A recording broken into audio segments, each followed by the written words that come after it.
My fiancée disappeared on her birthday. She returned the next morning and said, "I'm an adult. I don't need to report my whereabouts to you." I replied, "Fair enough." Then I showed her the Instagram story her friend posted of them at a 5-star resort with guys, when she realized she was tagged. Look, I'm not the kind of guy who needs to know where my girlfriend is every second of the day. We're both adults, we have our own lives. But when your fiancé straight up vanishes on her birthday without a word and strolls back in the next morning like nothing happened, yeah, we're going to have a conversation. Let me back up. My fiancé, ex-fiancé now, obviously, is named Rachel. Was named Rachel. Still is, I guess, whatever. We'd been together 3 years, engaged for 6 months, wedding planned for October, deposits paid, invitations ordered, the whole thing. Things had been weird for about 2 months before this happened. She'd gotten really close with her coworker, Jenna, like suspiciously close. Every weekend was brunch with Jenna, or spa day with Jenna, or girls' night with Jenna. I didn't think much of it at first. She's allowed to have friends. I'm not one of those controlling dudes. But then the spending started. We had a joint account for wedding expenses. We'd both been contributing.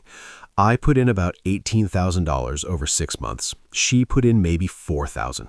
Whatever, I make more. Not a big deal. The account was supposed to be for venue, catering, photographer, all that stuff.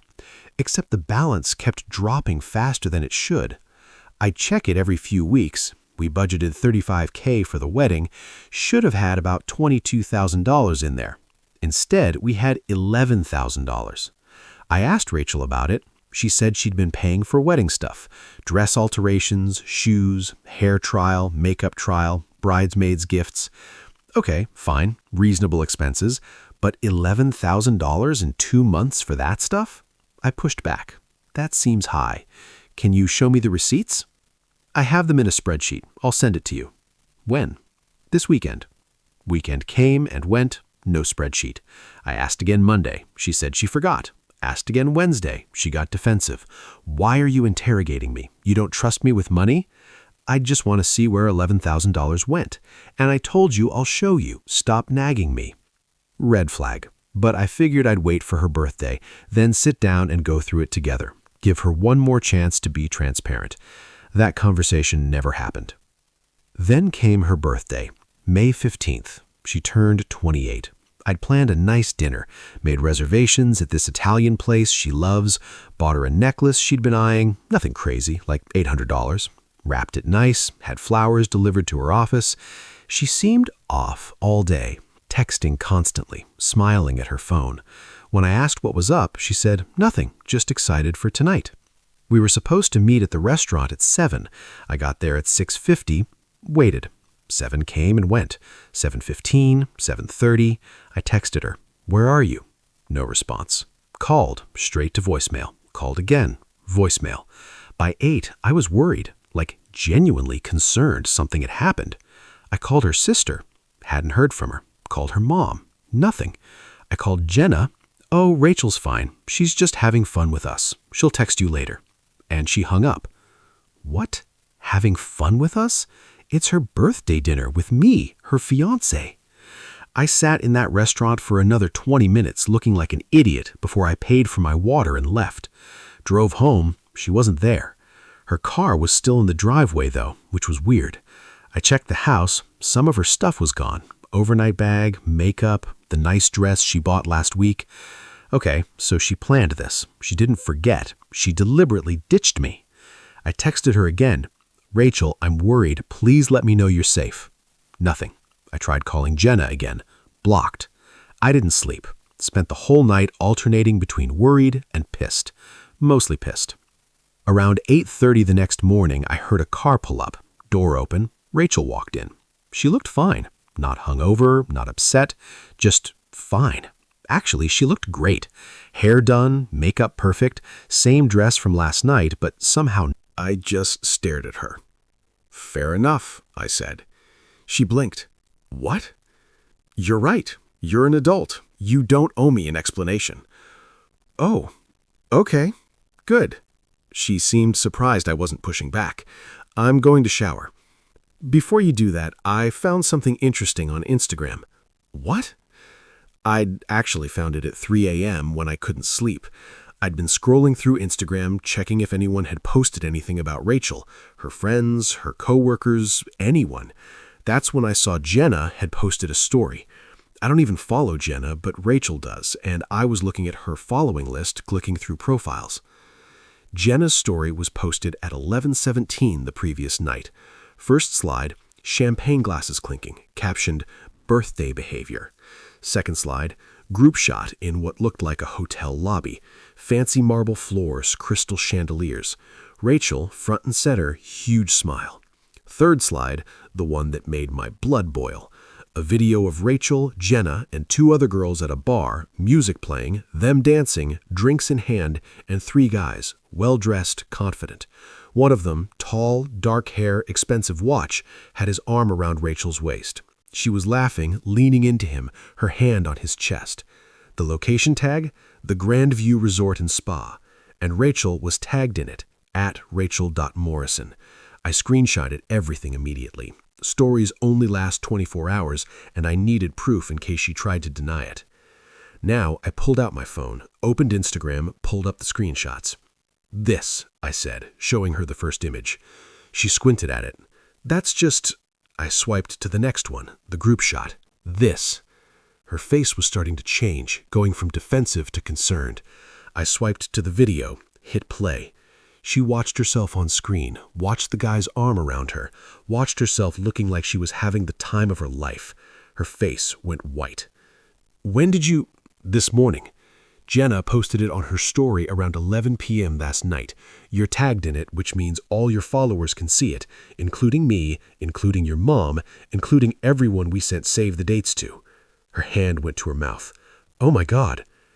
This morning, Jenna posted it on her story. You're tagged in it. I can explain. Can you? We just went for drinks, that's it. At the Grandview Resort, 2 hours away. That requires an overnight stay, which explains why you're just now getting back. We got a room, yes, but nothing happened. Who are those guys? Just friends of Jenna's. Friends of Jenna's who pay for 5-star resort rooms. Silence. Let me guess. They paid for everything. Rooms, drinks, dinner. What does that matter? It matters because you ditched your fiancé on your birthday to go party with strange men at an expensive resort. They're not strange. Jenna knows them. I don't know them. You never mentioned them, and you're in that video looking real comfortable with one of them. It's not what it looks like. Then what is it? She didn't have an answer. Here's what I think, I said. I think you and Jenna have been doing this for a while. These girls' nights that cost hundreds of dollars. The spa days at places we can't afford. All of it funded by guys you meet up with. That's not... Check your bank account. What? I pulled up our joint account on my phone, showed her the transaction history. May 3rd, $450 charged to your credit card at Elevation Lounge. That's a club downtown, bottle service minimum. May 10th, $380 at Azure Spa. That's not a regular spa. That's the kind of spa with champagne service and caviar facials. April 28th, $620 at some restaurant I've never heard of. I scrolled through 2 months of charges, thousands of dollars. Where did this money come from, Rachel? I've been saving. Bullshit. You make $52,000 a year. Your half of rent is $900. Car payment is $340. Student loans are $280. That's not even counting food, gas, utilities. There's no way you have thousands of dollars to blow on spa days and bottle service. She was panicking now. I could see it. Who's paying for this? I asked. No one. Rachel, do these guys pay for everything when you and Jenna go out with them? Long pause. Sometimes. In exchange for what? Nothing. Just company. They like having attractive women around when they're out. It makes them look good. So you're an escort. I am not. You're taking money and gifts from men in exchange for your company. That's escorting, Rachel. It's not like that. Then explain it to me. Because from where I'm sitting, my fiancé has been lying to me for months, spending money we don't have, ditching me on her birthday to go party with rich guys at expensive resorts. Help me understand how that's not exactly what it looks like. She sat down on the couch, put her head in her hands. It started as just fun. Jenna's friend knew these guys. They're finance guys or something. They offered to pay for dinner if we'd hang out with them. It wasn't a big deal. When? Like 3 months ago? 3 months. Right around when the weird behavior started. And it escalated from there. They started inviting us to nicer places, clubs, resorts, trips. They'd pay for everything. It felt nice. Being spoiled. By men who aren't your fiancé? You don't spoil me like that. I bought you an $800 necklace yesterday. I planned a birthday dinner. I've been saving for our wedding. I know, but what? I don't make enough? I'm not exciting enough? It's not about you. It's absolutely about me. You chose to lie to me. You chose to spend time with other men. You chose to take their money. You chose to ditch me on your birthday. She was crying now. I'm sorry. I made a mistake. Multiple mistakes. Over 3 months. I stood up, went to our bedroom, grabbed her overnight bag that she just brought back, brought it to the living room. What are you doing? You need to leave. Jake, no. This relationship is over, Rachel. We can fix this. I'll stop seeing them. I'll block Jenna. You should have done that 3 months ago, before you decided random rich guys were more important than your fiancé. I made a mistake. You made dozens of mistakes. You lied to me. You betrayed my trust. You took money from our wedding fund. I didn't. The account is down $11,000. Rachel, where did it go? She didn't answer. I checked the statements this morning. 6 withdrawals over 2 months, all cash. $3,500, $2,500, and 2 at $1,000 each. Exactly $11,000. It's our money that was earmarked for the wedding. A wedding you apparently don't give a shit about. That's not true. Then why did you steal from it? Why did you blow it on bottle service and designer bags while I've been working overtime to save for our future? She had no answer. Pack your stuff. You're staying somewhere else tonight. This is my apartment too. No, it's not. You're not on the lease. You've been living here rent-free because I covered everything. Legally, I'd have to give you 30 days notice to move out, but I'm asking you to leave now voluntarily. You can stay at your sister's, your mom's, wherever, but I don't want you here. Where am I supposed to go? Call Jenna. I'm sure one of her rich friends will put you up. Or call your sister, but you're not staying here. You can't just kick me out. I'm not kicking you out. I'm asking you to leave. If you refuse, I'll start the formal eviction process tomorrow. Either way, this is over. Your choice how difficult you want to make it. She started crying harder. Jake, please. You need to leave now. She packed, took her stuff. Her sister picked her up an hour later. The moment she left, I called our wedding venue. Hi, I need to cancel a wedding. The venue coordinator, a nice lady named Patricia, picked up. Oh no, I'm so sorry to hear that. Can I ask what happened? Relationship ended. It's not happening. I understand. Let me pull up your contract. Typing sounds. Okay, so you're booked for October 12th. That's 5 months out. According to our cancellation policy, cancellations more than 90 days in advance forfeit the deposit, but incur no additional fees. How much is the deposit? $3,500. Ouch, but it beat the alternative. That's fine. Cancel it. I'll process that today. I'm really sorry it didn't work out. Me too. Thanks. Hung up. Called the caterer. Anderson wedding, October 12th. I need to cancel. Different story here. The woman on the phone, Brenda, was less sympathetic. Sir, we have a 120-day cancellation policy for a full refund. You're at 148 days, so you're within that window. However, we began ordering specialty items for your menu last week based on your confirmed headcount. Those items are non-refundable from our suppliers. We'll need to charge a restocking fee of $1,200 to cover those costs. We'd paid $6,000. A $1,200 fee meant I'd get back $4,800. So I get back $4,800? Correct. Fine. Process it. I'll email you the confirmation. Next, the photographer. I'd hired this woman named Sarah. Young, talented, great portfolio. We'd paid her $3,000 upfront, another $2,000 due on the day. I called her direct line. Hey Sarah, it's Jake Anderson. October 12th wedding. Hey Jake, what's up? I need to cancel. Wedding's off. Long pause. Oh man, I'm so sorry. What happened? Long story. Not a good one. I'm sorry? Okay, let me check my contract. Rustling papers.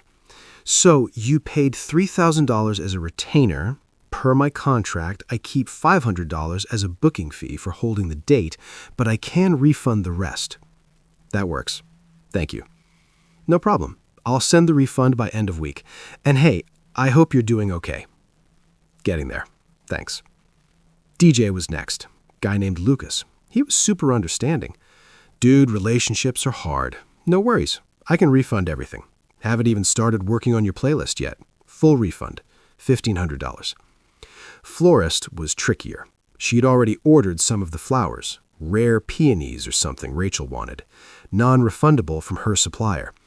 I can refund $800 of the $1,200 you paid. The other $400 covered the specialty orders. Fine, whatever. Cake was easy. Hadn't even had the tasting yet. Full refund, $650. Invitations were the big win. We'd ordered 200 custom invitations through this online company. Hadn't been printed yet. Caught it just in time. Full refund, $480. I made a spreadsheet as I went. Tracked every cancellation, every refund. Venue, $3,500 lost. Caterer, plus $4,800. Photographer, plus $2,500. DJ, plus $1,500. Florist, plus $800. Cake, plus $650. Invitations, plus $480. Total recovered, $10,730. Total lost, $3,500. Net recovery, $7,230. Plus the $11,000 still in the joint account, plus stopping another $15,000 in expenses that would have come in the next 5 months. By 5 p.m., I'd saved myself about $25,000 to $30,000 in total wedding costs. Worth it. The joint wedding account still had $11,000. Originally, I'd put in $18,000 total, and she'd put in $4,000, for a total of $22,000.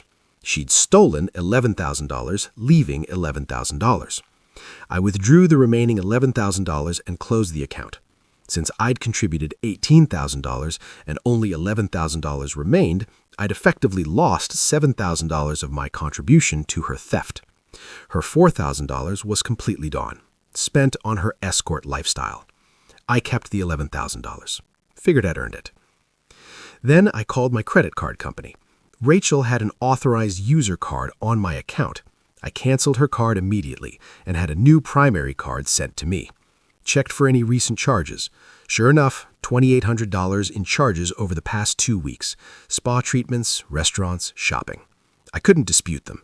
She was an authorized user when she made them, so they were technically legitimate. But I could stop her from making any more.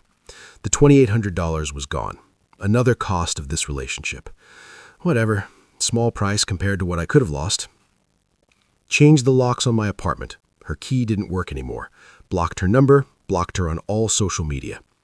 By day 3, her sister was calling me. Jake, Rachel is devastated. She made a mistake. Can you please talk to her? No. She loves you. She wants to fix this. She loved the attention more. We're done. You're being cruel.